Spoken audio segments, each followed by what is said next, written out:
Hi guys, today I'm going to do a review on the new CoverGirl Outlast Stay Fabulous 3-in-1 foundation, and my color is Classic Ivory and I'm wearing it today.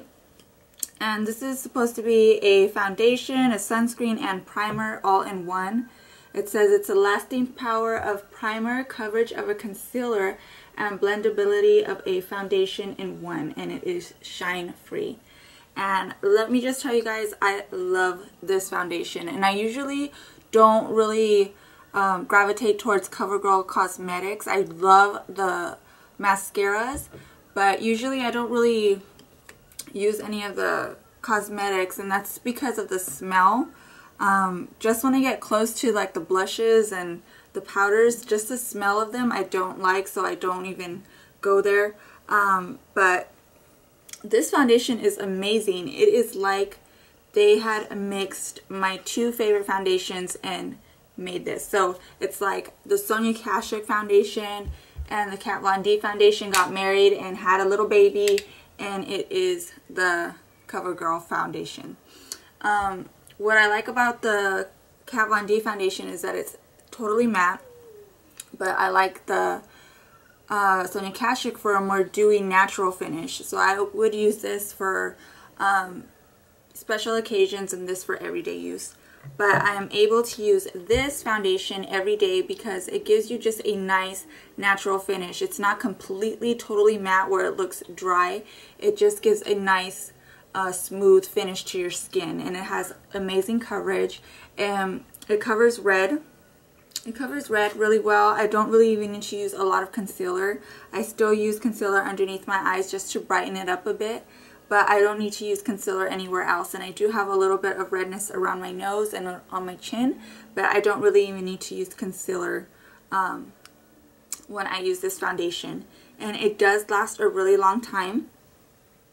I could put it on in the day, and then at night it still looks really good. It doesn't separate on my skin, and I have really oily skin. It does oxidize, so it does get a little bit darker as it dries, but not too bad.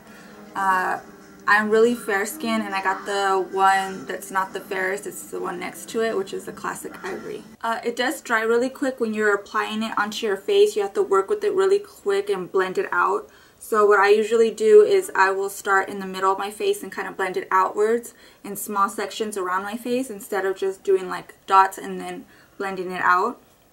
And I usually put a sunscreen or some type of moisturizer right before I apply the foundation, so it gives me a little bit more flexibility to work with it so it doesn't dry as fast. And lately I've been using the Olay Fresh Effects BB Cream.